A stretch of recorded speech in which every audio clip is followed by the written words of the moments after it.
Hé! Imagine-toi te réveiller complètement en vrac au milieu d'une grotte. Après avoir pris un coup de sabot de cheval et roulé en bas de la pente, c'est déjà la misère, non? Maintenant, ajoute à ça une lumière bleue bizarre qui te soulève dans les airs et une voix venue d'ailleurs qui dit « Tu es l'élu ?» Et c'est comme ça que le paresseux Yann Rock, qui voulait juste dormir tranquille, s'est retrouvé embarqué dans une histoire de bretteur légendaire et le destin du monde. Il ne savait pas que l'aventure ne faisait que commencer. Prépare-toi. Like, abonnement et cloche, combo triple kill dans l'algorithme. Si tu ne fais pas ça maintenant, tu vas te taper des combats gris toute la semaine. Sans plus attendre, allons-y. Notre histoire commence sous un ciel magnifique, genre comme ça. On dirait un décor de film, puis un moine apparaît et demande à quelqu'un « Tu veux savoir pourquoi le Yono ?» Il parle d'un gars, hein? Maintenant, on nous présente le maître Bouddha, vivant Musin, qui est en gros un type qui sait tout. Un érudit tout maigre est là, super enthousiaste, disant que celui qui a compris ce qui s'est passé avec Yono et qui compile plein de documents. Avec une tête d'expression forcée, le moine commence à expliquer que Yonho, le souverain martial radieux, c'était un gars cool, bienveillant et juste. Et pour une raison quelconque, le Bouddha a dû l'envoyer vers eux. Le savant tout excité commençait à tout écrire et dit que c'est tout ce qu'il avait imaginé. Il demande au moine comment Yono était bon dans sa vie. Mais le moine est clairement assis dans l'inconfort, comme quelqu'un lors d'une réunion de travail. Puis soudain, le moine ne peut pas se retenir et commence à maudire Yono. Dire qu'il ne peut pas faire ça, c'est fou! Le savant qui est déjà tombé du ciel. Je ne savais tout simplement pas comment réagir. Coupé à la scène du clan Peng de Ryobei, là où l'action bouillonne, nous voyons l'érudit être expulsé du clan Peng. Il va tout gâcher, et puis un ancien suprême apparaît.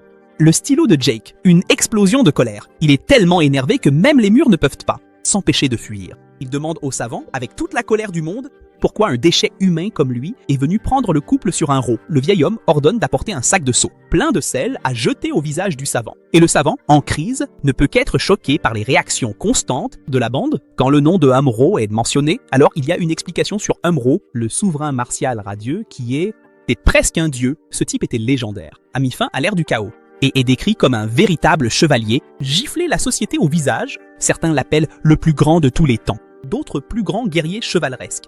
Comme waouh! Puis nous voyons le savant partir d'une certaine manière, essayer d'utiliser la technique du Qigong. Il continue à penser pourquoi les gens évitent de parler d'un roux. Et comme je suis chroniqueur, il pense qu'il doit enregistrer même les aspects sombres de l'histoire. Aujourd'hui, il doit découvrir pourquoi on nous présente le chien enragé de la secte des mendiants.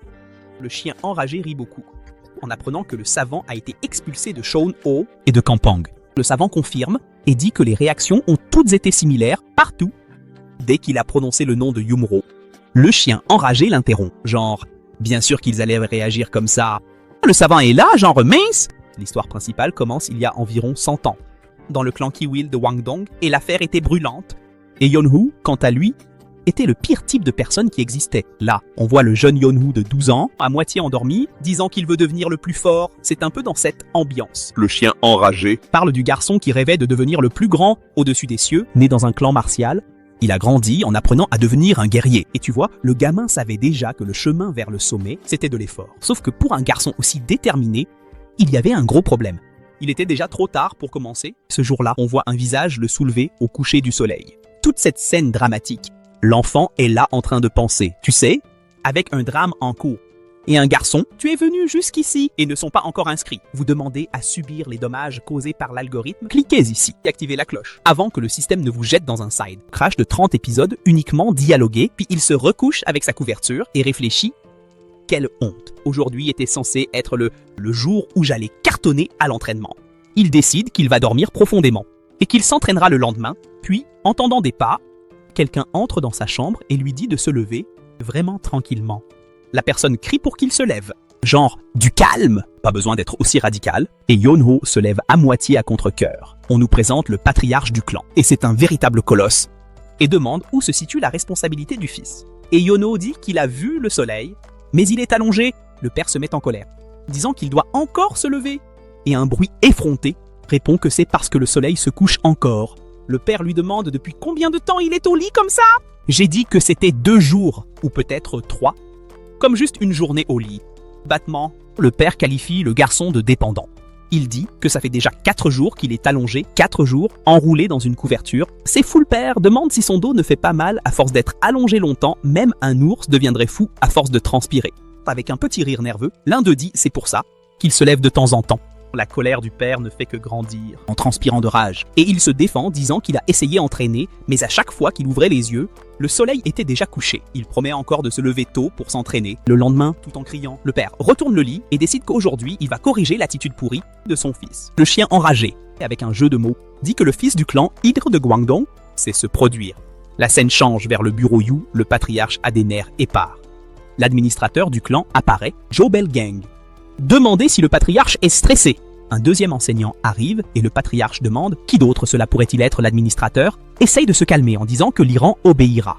Bientôt le patriarche se réveille, c'est entièrement de sa faute s'il a tout gâché. On a expliqué là-bas que Yan Jong-han, le patriarche, est parti en pèlerinage de duels martiaux et dès que Yan avait 2 ans, à cette époque, il s'est retrouvé impliqué dans toutes sortes d'incidents. On a vu la matriarche du clan Igai, Han San-han et les fils X Suryon, le non-né et l'aîné Yi San-ho et le maladroit Yi. Et Yono, il pensait que le voyage durerait jusqu'à ses 2 ans au plus, mais après 8 ans, notre héros est rentré chez lui.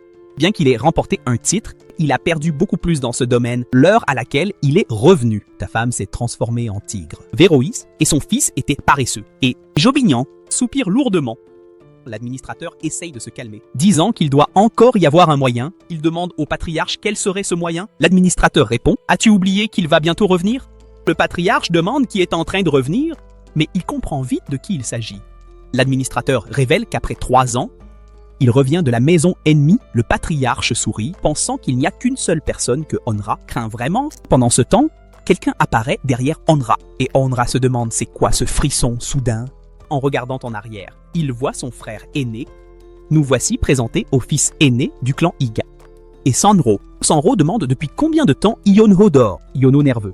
Je n'ai réussi à demander que lorsque Sanro est arrivé, Sanro agit intelligemment, dit qu'il a demandé, mais Onronyono se gratte nerveusement la nuque et reste silencieux. Sanro regarde intensément. Tu sais, Iono, Yonro plein de peur, dit que ce n'est pas ce que pense Sanro et essaye de justifier qu'il s'est entraîné le matin. Et je viens de faire une sieste. Sanro demande à Train de prouver s'il s'est vraiment entraîné. Yonro dit juste oui, comme si c'était bien. Sanro demande à Yonro d'utiliser une technique et je divise une vieille femme en 2. Je veux savoir à quel point Yono s'est amélioré au cours de ces 3 années. Avec l'épée à la main, Yonho, réticent, se prépare. Quelqu'un demande ce qu'il est en train de faire et lui dit d'y aller. Il essaie de faire le malin en disant qu'ils sont à l'intérieur et que ça peut être dangereux.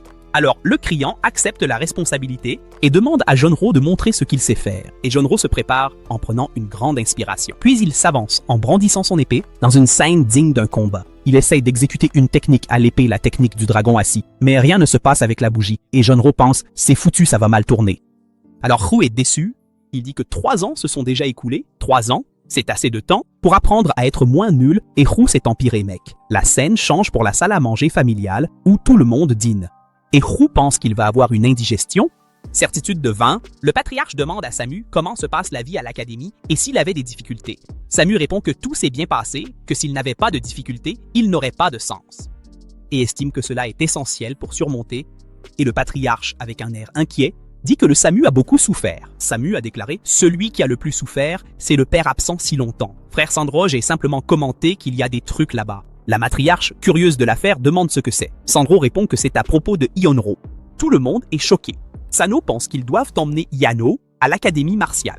Genre, en urgence. En entendant ça, Yano est sous le choc, mec. C'est un mélange de surprise, de peur et d'une terreur digne d'un film d'horreur. On coupe sur une scène de Gwangu Shingai, disant que même le maître Muzan et Peng Dujuki deviennent complètement furax, rien qu'en entendant le nom de Yanho. Et là, enfin, l'histoire épique commence. Dans ce délire-là, personne n'imaginait que ce garçon paresseux allait secouer le monde entier.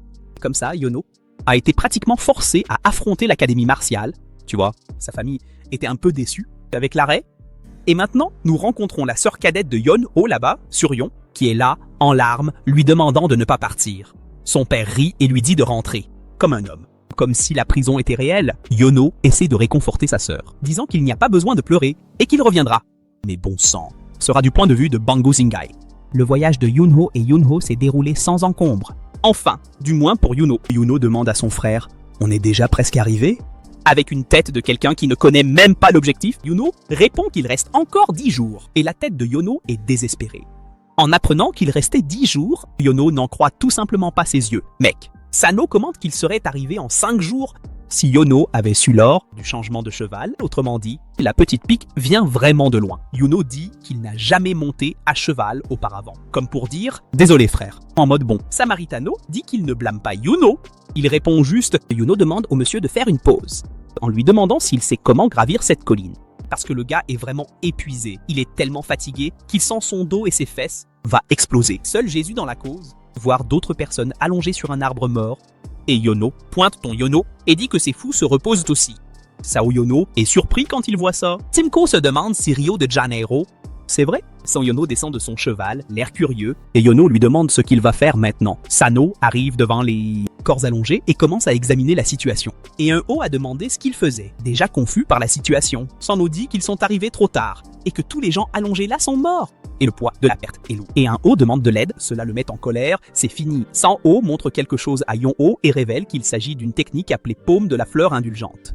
Autrefois, elle s'appelait la paume de la force cramoisie, mais avec le violeur, c'est apparu et à force de faire des conneries, ils ont changé le nom. Ah Rui a entendu parler du violeur et Yonu a eu peur et demande si le type est dans les parages. Alors Yonu explique que le malfrat attaque les femmes qui montent les montagnes et les corps signifie que le Sugu a tendu une embuscade en tentant d'attraper une femme en danger.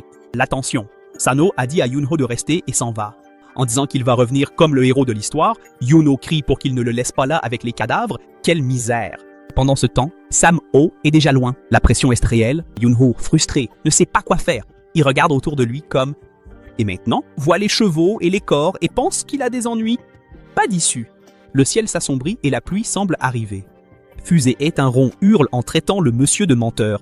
Se demandant pourquoi il met autant de temps, il continue à penser que « Monsieur, vous auriez dû l'amener avec vous » parce que la situation est critique dans son esprit. Il se demande « Quelque chose de mal t'est arrivé ».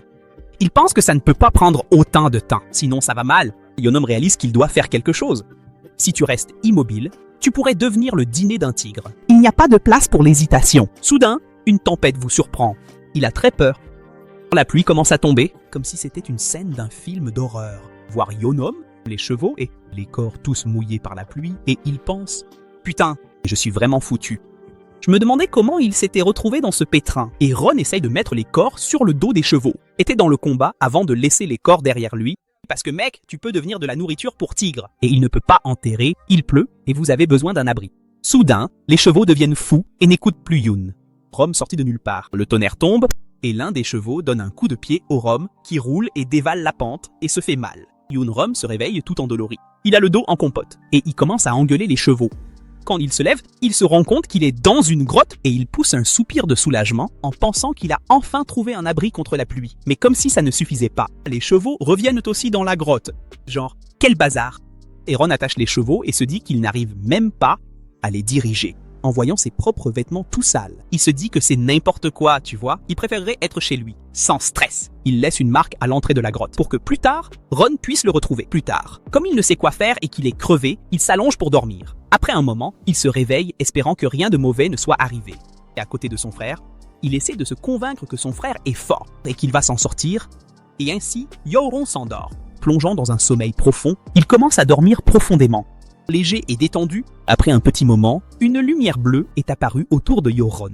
La lumière bleue enveloppe Yoron et le soulève dans les airs, comme si c'était une scène d'anime. Et alors, la lumière commence à emmener Yoron endormi au loin. Sans avertissement, la lumière emporte Yoron. À l'intérieur d'une barrière invisible, c'est quoi ce bordel? Après un moment, Yoron se réveille dans un endroit étrange. Il regarde autour de lui et se demande où il est. Les murs de l'endroit ressemblent à la grotte où il était avant. Remarquant la structure différente, Ron se demande s'il a roulé vers un endroit plus profond. Pendant qu'il dormait, soudain, il entend une voix dire « Humain prédestiné ». Il tombe contre le mur. Quand il lève les yeux, il aperçoit une mystérieuse lance de lumière bleue. La voix dit « Bienvenue dans le lieu prédestiné ».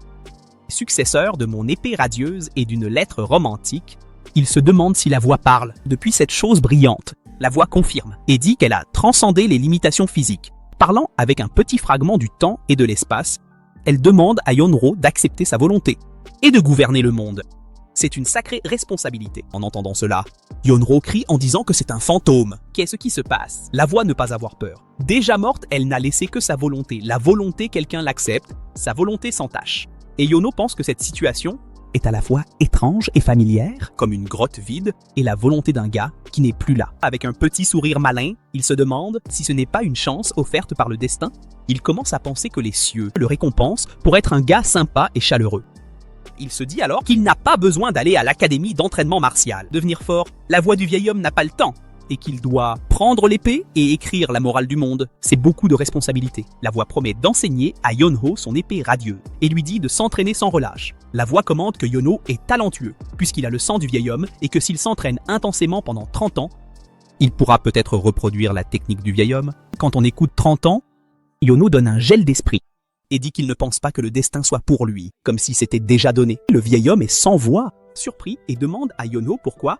Yono répond qu'il préfère laisser cette chose de côté, que d'être coincé ici pendant 30 ans. Revenons maintenant à la perspective de Gwangu et Sing. Il dit que cette rencontre prédestinée est comme perdue, et Yono est devenu tellement sûr de lui, et Yono dit au vieil homme qu'il ne pense pas que ce soit le destin, et lui dit de trouver quelqu'un d'autre. Et à la fin, Yono décide de partir. Le vieil homme crie d'attendre. Quand Yono regarde en arrière, il voit la lumière se transformer en vieil homme, puis on nous présente Bakmohan voyant le vieux Yonho. Chavez a tout à fait raison, le vieil homme est un escroc, mec. Et le vieil homme demande « Comment oses-tu m'appeler escroc ?» Yono explique que le vieil homme a fait semblant d'être quelqu'un et quand ça n'a pas marché, il a montré son vrai visage. Le vieil homme faisait semblant, il était réel. Un esprit, l'esprit qui est sorti de son corps et l'homme devient méfiant et donne un coup de poing au vieil homme. Sa main traverse le vieil homme et le gars tombe. Le vieil homme demande « Qu'est-ce que tu fais? Tu viens de traverser le vieil homme avec ta main. » Et l'autre crie qu'il est un fantôme. Quelle vérité? Le vieil homme explique que c'est l'art de la transmission de l'esprit, quelque chose que seuls les artistes martiaux de très haut niveau parviennent à utiliser. Ça rend le vieil homme furieux et il crie sur Yonro en disant qu'il n'est pas un fantôme. Autrement dit, il est vraiment vexé et on coupe à la scène du chien enragé. Le chien enragé, pendant qu'il raconte l'histoire, explique à l'érudit que c'est ainsi que Yonro a rencontré son maître. Alors l'érudit sort ça. Où est-ce que ces trucs-là existent vraiment? Ces histoires d'art de transmission de l'esprit? Et le chien, révolté, répond tout de suite que cette technique est réservée aux artistes martiaux de très haut niveau. Tu vois, le jeune érudit demande alors, mais sérieusement, qui est un artiste martial capable d'utiliser ça? Le chien enragé capte et demande, tu connais l'empereur de l'épée? C'est un nom qui résonne, mon frère? Et le jeune étudie, bien malin, répond que c'est évident pour lui. Parce qu'on va dire la vérité, l'empereur de l'épée est le gars le plus fort de tous les temps, étant le plus grand du club back des 1000 épées. Et un véritable maître qui sera rappelé pendant des ères. Le chien enragé confirme, c'est de ça que parle le docteur Beckmuram. L'épée radieuse, le légendaire empereur de l'épée et maître du souverain martial. Radieux, le jeune érudit, qui n'est pas idiot, fait semblant d'être surpris et demande « Mais l'empereur de l'épée n'est-il pas mort il y a 300 ans ?» Et le chien nerveux, calmement, répond que oui, l'empereur de l'épée. D'une génération que les gens ont déjà oubliée, l'érudit, rien que parce qu'il est impressionnant, dit qu'il a dû demander à devenir disciple de l'empereur de l'épée, tout de suite, non? Sauf que le chien enragé répond que c'était tout le contraire. En réalité, l'empereur de l'épée a découvert que ses descendants ne s'étaient pas présentés à lui depuis 300 ans et il était sous une énorme pression pour trouver un disciple. Et Yono, genre, qu'est-ce qui se passe, mec? Je ne peux pas apprendre avec toi. Je m'en vais. Et le vieux réplique en disant qu'il se croyait malin, qu'il ne le laisserait pas partir aussi facilement. Alors le vieux, simplement, ferme l'entrée de la grotte, mec. Yonro est vraiment furieux à cause de ça. Le vieux commence à rire et demande à Yonro ce qu'il en pense. Et avec les compétences de Yonro, il va devoir apprendre les arts martiaux du vieux pour réussir à briser cette pierre et sortir. Yonro, sans rien comprendre, sort une épée. Le vieux a compris. Mais mec, je vais te dire que tu n'arriverais à couper cette pierre. Arrête avec ces bêtises. Mais malgré tout, Yonro commence à gratter le mur et le vieux, il reste tout simplement sans voix. Il est devenu curieux. Le vieux demande pourquoi Yong tremble. Yong, à sa façon. Il a demandé si le vieux ne voyait pas qu'il était en train d'enregistrer le trou. Regarde, à ce rythme, même si la pierre est dure, elle finit par se briser. Et s'il continue à frotter mentalement, il va y avoir de l'usure. Au rythme où ça va, il va réussir à sortir en 1 ou 2 ans. Alors le vieux, un peu gêné, demande « Tu vas vraiment te taper ce boulot pendant 1 ou 2 ans ?» Pendant qu'il rigole, Yonro commente que c'est drôle d'entendre ça de quelqu'un qui a dit de s'enfermer pendant 30 ans. Le vieux est furax. Et il pense que ce salaud est un fou et qu'il ne peut même pas le tabasser pour qu'il arrête de dire des conneries. Il essaye de rester patient et il dit à Yonro qu'il est temps qu'il essaie vraiment d'apprendre et de ne pas décevoir le gamin. Sauf que Yonro lâche « Je ne t'aime pas, le vieux ».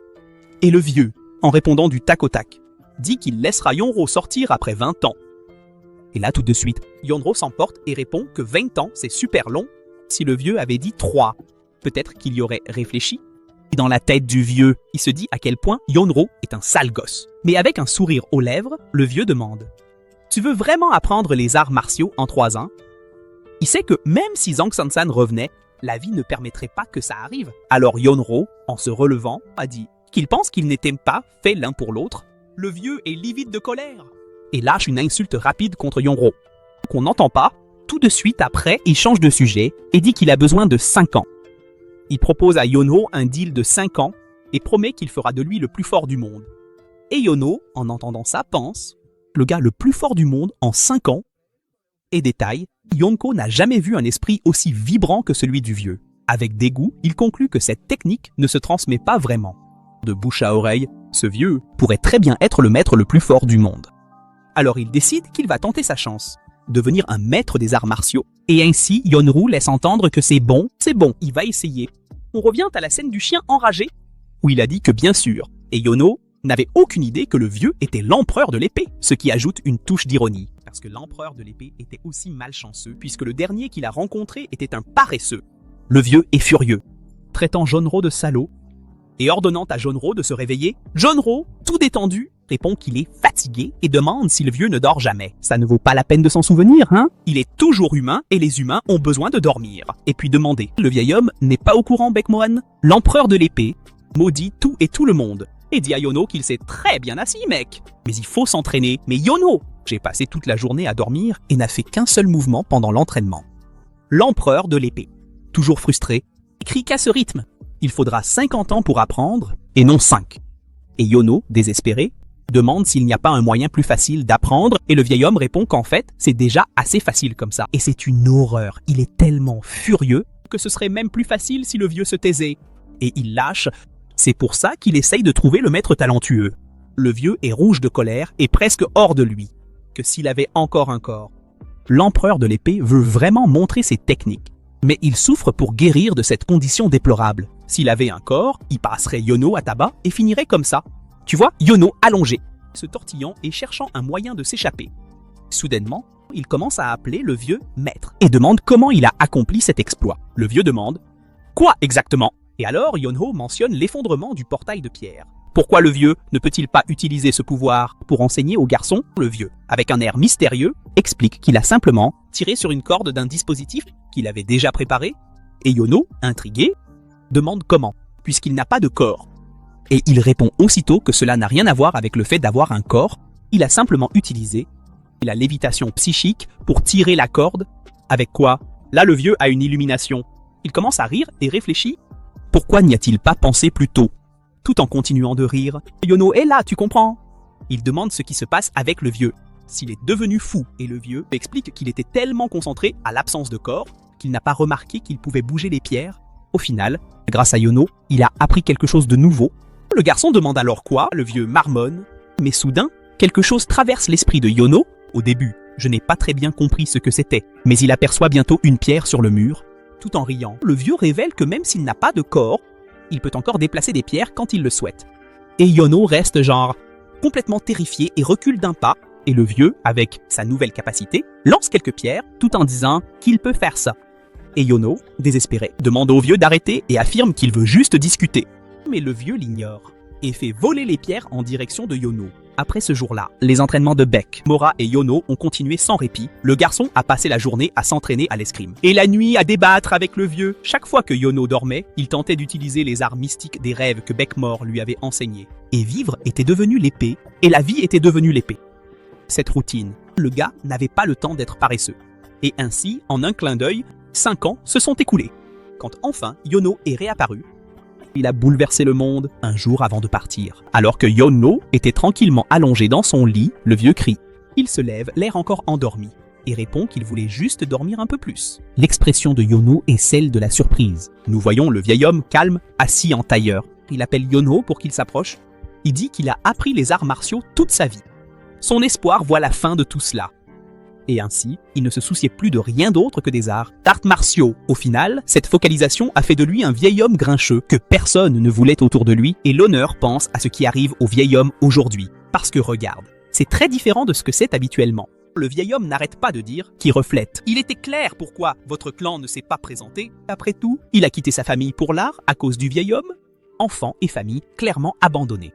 Notre héroïne croyait avoir vu la fin des arts martiaux, lui donnerait tout ce qu'il voulait. Mais il avait complètement tort. Arts martiaux, bien plus que ça, sont l'essence de ce que signifie être humain. Alors ignorez la vie avec les gens et concentre-toi juste sur la fin du virage. Ça n'a pas de sens, et c'est Yono qui a aidé le vieil homme à réaliser cela. Le vieil homme qui a enseigné pour la première fois, il était énervé et en colère, mais en même temps, il ressentit du bonheur et de la joie quand il vit Yono en développement. Et j'ai même appris l'affection en l'appelant maître. Yono demande ce qui se passe avec lui. Le vieil homme agit comme s'il n'allait plus jamais se revoir. Le vieil homme le confirme en disant qu'il est temps pour lui de partir. Et Yono, en entendant cela, paniqué, demande de quoi le vieil homme parle. Incrédule, il pense qu'il ne va pas accepter ce truc. Le vieil homme rappelle qu'ils étaient censés s'entraîner ensemble pendant 30 ans, mais seulement 5 se sont écoulés. Il doit exister encore 25 ans. C'est le vieil homme qui a dit cela. Oui, mais ce thé interne qu'il a donné à Yonro, sous la forme d'un élixir, permettrait à Yonro de vivre sans manger. Ce n'est pas aussi simple à maintenir qu'il le pensait. Le vieil homme n'a plus de pouvoir, et maintenant, il est temps de dire adieu. Yonro, triste et paniqué, demande au vieil homme pourquoi il ne l'a pas dit plus tôt. S'il l'avait dit, je ne serais pas parti, j'aurais trouvé de la nourriture et je serais retourné m'entraîner. Le vieil homme réfléchit que si Yono quittait cet endroit, il doute qu'il reviendrait. Le vieil homme comprend ce que ressent Yono.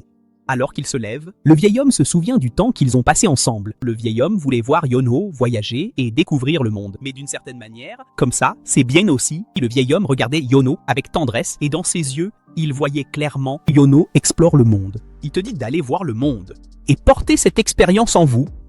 Alors d'autres choses viendraient naturellement. Il conseille et honore le premier à voir les gens. Avant de plonger dans le monde, le vieil homme en pointe leva les yeux. Il ne réalisait pas ce qui l'entourait. Il te prévient pour ne pas faire les mêmes erreurs que lui.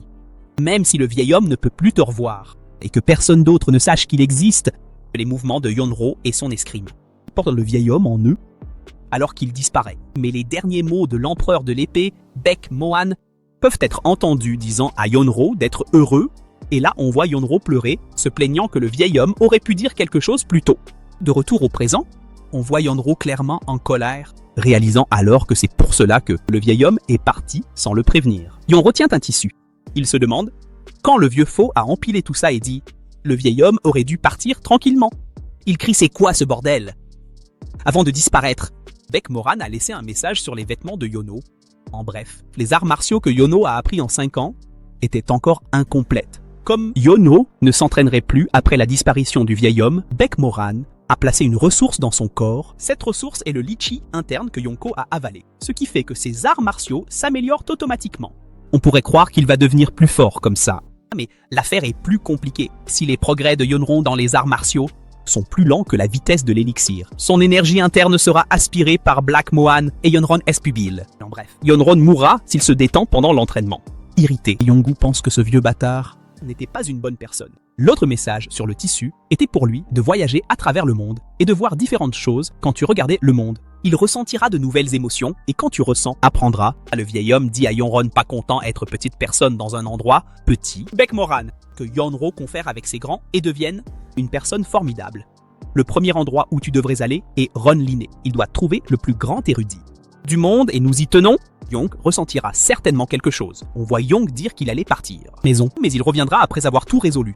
Yong sait qu'il doit faire ce qu'il doit faire. Puis il dit au revoir au maître. Il part pour Run Lane. Devant la grotte apparaît Baek Morang. Il laisse échapper un rire diabolique. L'a appelé un honneur débridé.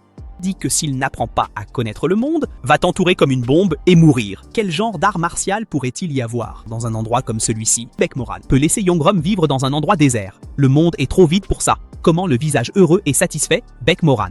Si je faisais ça, ce serait du gaspillage des arts martiaux de Yongrom Kaifeng. Nous voyons une nouvelle version du qui a faim depuis des jours. Il ressemble plus à un squelette. Il arrive devant un mendiant. Aujourd'hui, nous avons rencontré Yung Yonghua, le chef de la branche de la secte des mendiants. Regardant Yonghua, Yonghua se demande qui est cette momie. Yonghua est apparu parce que j'avais une question. Yung Yonghua s'interroge sur l'argent. Yonghua veut savoir s'il doit payer. Le mendiant dit bien sûr. Rien dans ce monde n'est gratuit. En regardant Yonghua, Jung Yonghua se rend compte que sa voix sonne comme s'il n'avait que 20 ans, mais son visage avait plus de 50 ans. Jangel voulait vraiment aider gratuitement puisqu'ils sont dans la même situation, mais c'est la ligne droite et celle avec la même question. Jangel dit que les deux, ce sont des mendiants. Et les merveilles de Yonko. À quoi ressemble-t-il à un mendiant? Jangel filme qu'il est clairement un mendiant. Donc si Yonko n'a pas d'argent, Jangel ne peut pas donner d'informations. Il envoie, Yonko part et revient quand tu auras de l'argent, demande pourquoi mendier. S'il n'est pas un mendiant, jungle, et répond durement que ce n'est pas parce que les mendiants mendient, mais parce qu'une fois que quelqu'un commence à mendier, devient automatiquement un yono. Il semblait que je pouvais gagner de l'argent, simplement en mettant un panier devant lui. Alors pourquoi gaspillez-vous vos talents? Jungle demande soudainement si Yono veut travailler avec lui. Et puis on voit beaucoup d'argent devant Yono. Jangel est tout heureux, et en une demi-journée, il a déjà réussi à réunir l'équivalent de 6 mois de cours opérationnels pour la filiale. C'est le gars, c'est le dieu de la richesse. Jangel demande à Yonro ce qu'il veut savoir. Yonro demande une liste d'endroits, de passe-temps, et de spécialités d'érudits et de forgerons célèbres. Jangel accepte de chercher, mais demande à Yonro de revenir dans 7 jours. Yonro s'allonge et dit qu'il n'a nulle part où aller et rien à faire. Alors il va rester là. Puis Jangel répond d'accord. Quelques jours plus tard, Jangel commence à regretter ses paroles. Un des mendiants arrive en courant vers Jangel, en disant qu'il y a un problème. Jangel demande quel est le problème. Quel genre de problème pourrait-il y avoir avec les mendiants? Le mendiant pense qu'ils vont mourir de faim et il emmène Jangel sur place. Jangel est choqué par ce qu'il voit. Un passant traite les mendiants de misérables. Il dit que s'ils veulent être mendiants, ils doivent au moins être au niveau de Yono.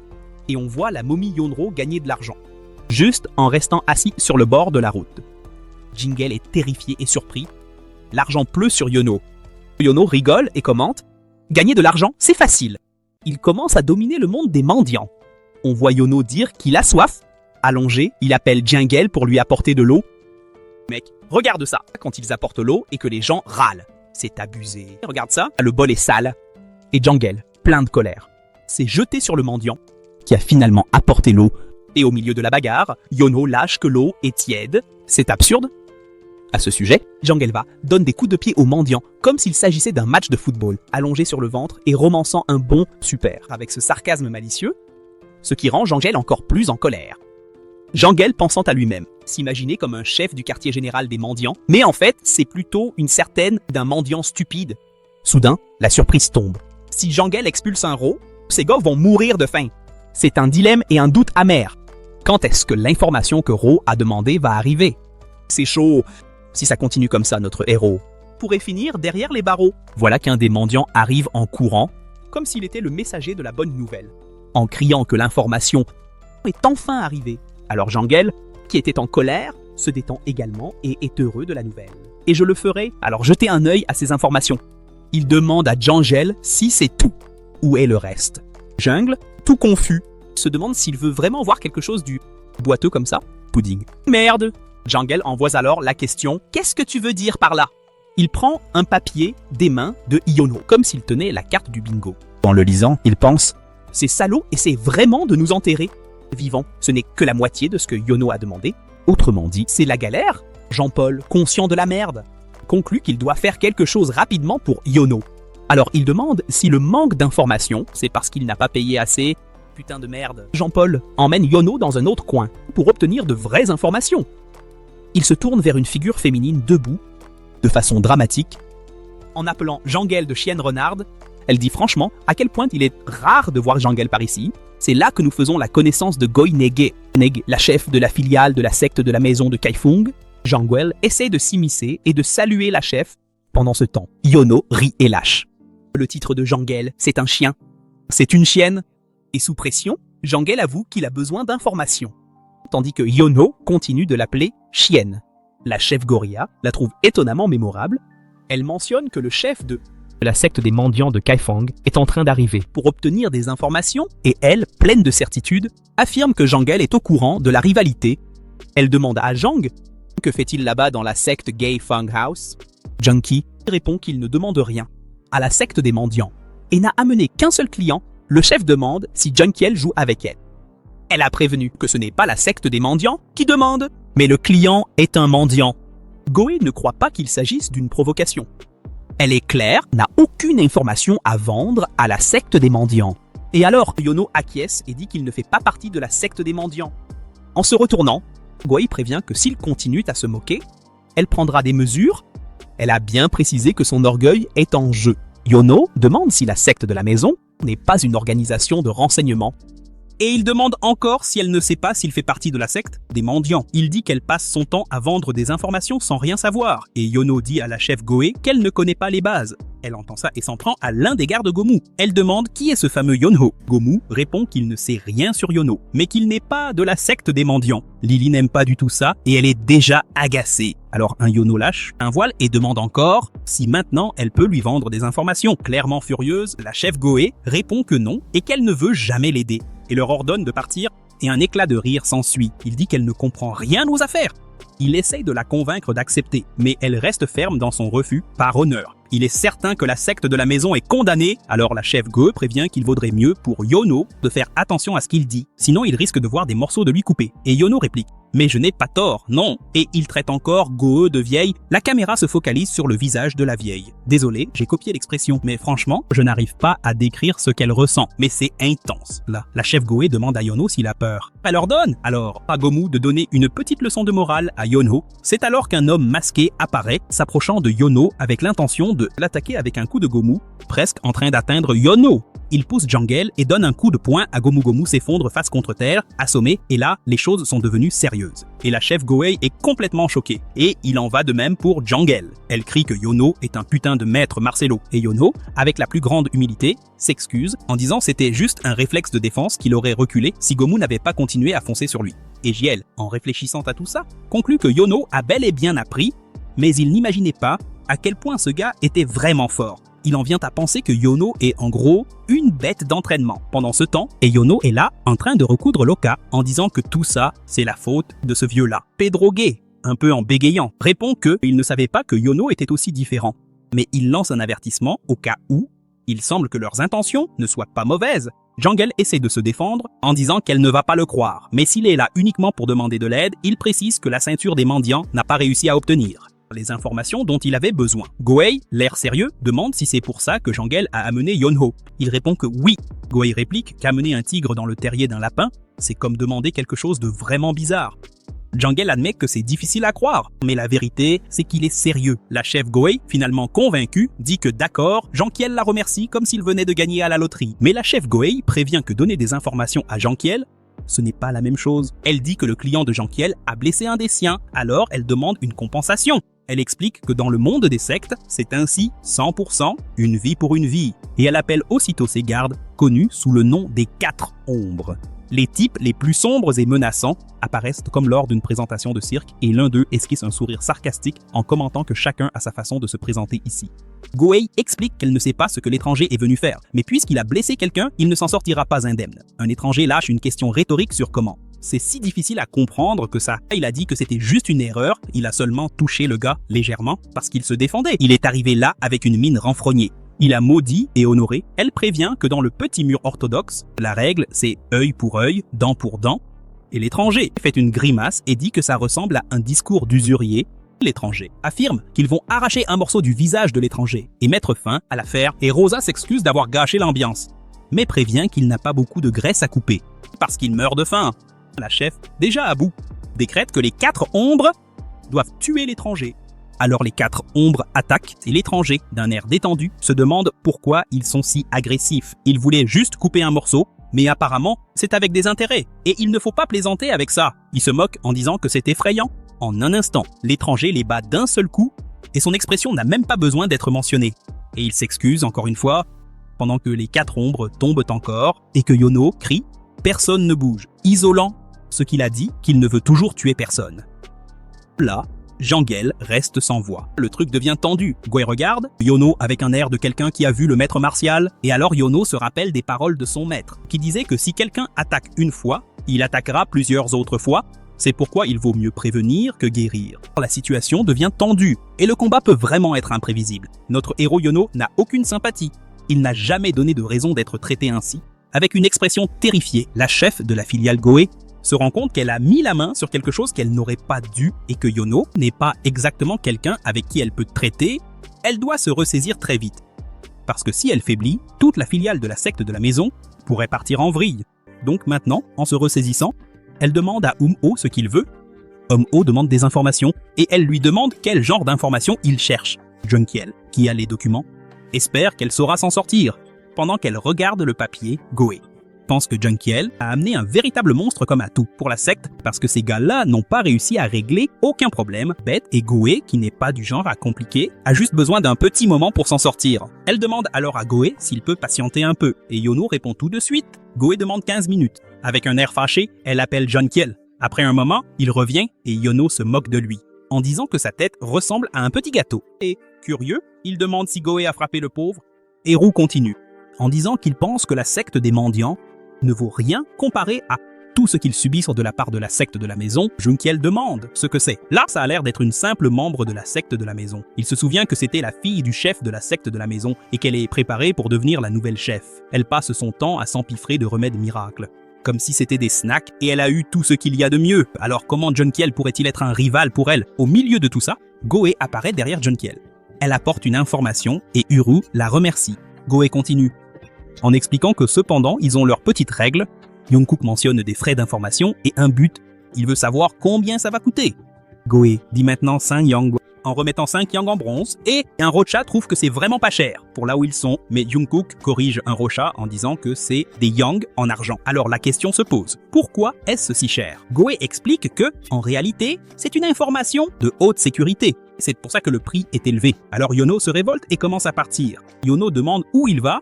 Yono-ho répond qu'il doit gagner 11 Yono. En entendant cela, Yeonho se jette par terre en attrapant la jambe de Yeonho en disant qu'il a amené le garçon ici pour une raison. Yeonho demande ce que cela veut dire. Jangel. Clairement à contre-cœur, il a dit à Yeonho d'attendre une seconde. Jangel a utilisé tout l'argent que Yeonho avait gagné, ainsi que la cachette secrète, pour réunir les 5 millions d'argent qu'il n'avait pas. Il a emprunté de l'argent avec une reconnaissance de dette en remettant l'argent. Jangel, le cœur serré, a appelé Yeonho et un salaud maléfique. En jetant un œil à l'information, Yeonho commentait que c'est vraiment concret. C'est une autre ligue, comparée aux informations que les mendiants apportent.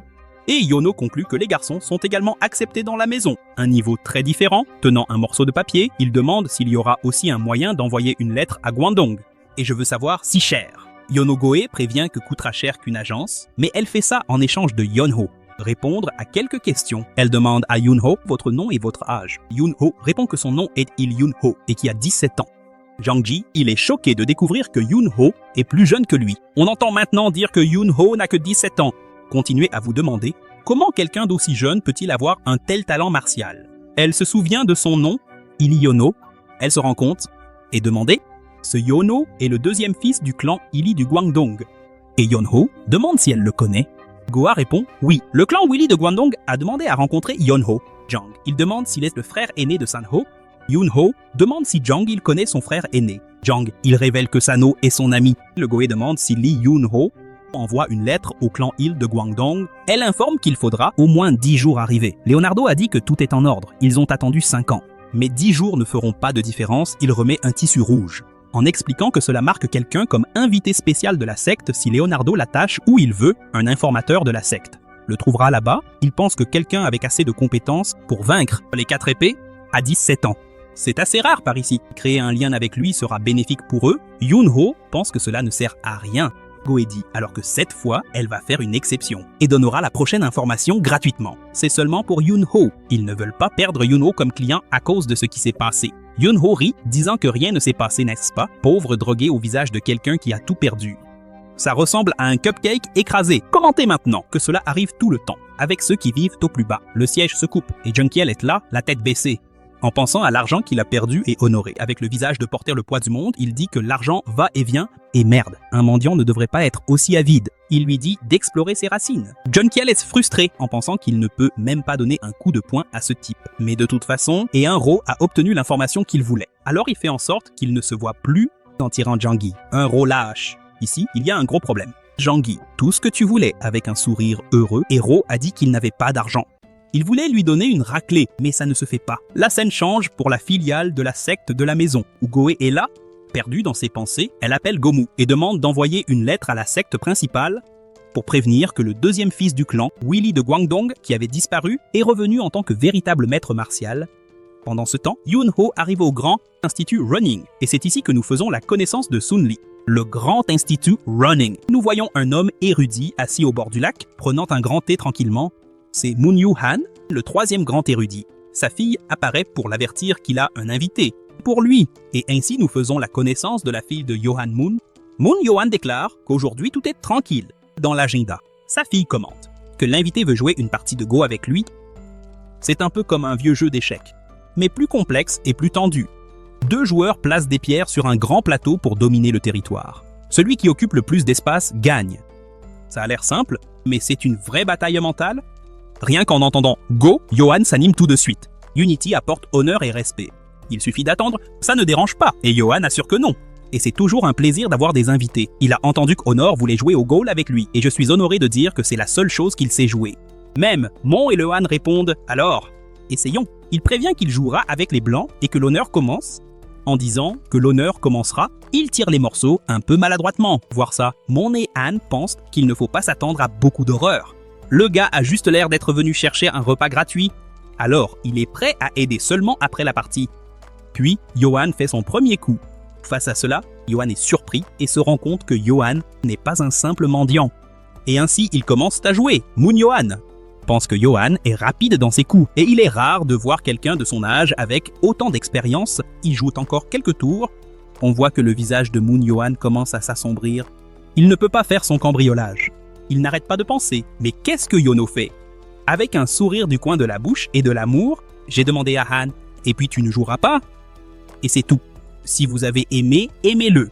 Abonnez-vous et activez la cloche avant qu'il ne devienne l'objet légendaire en inventaire. Salut! Merci d'avoir regardé, nous sommes ensemble et le système m'entraîne déjà vers un autre donjon.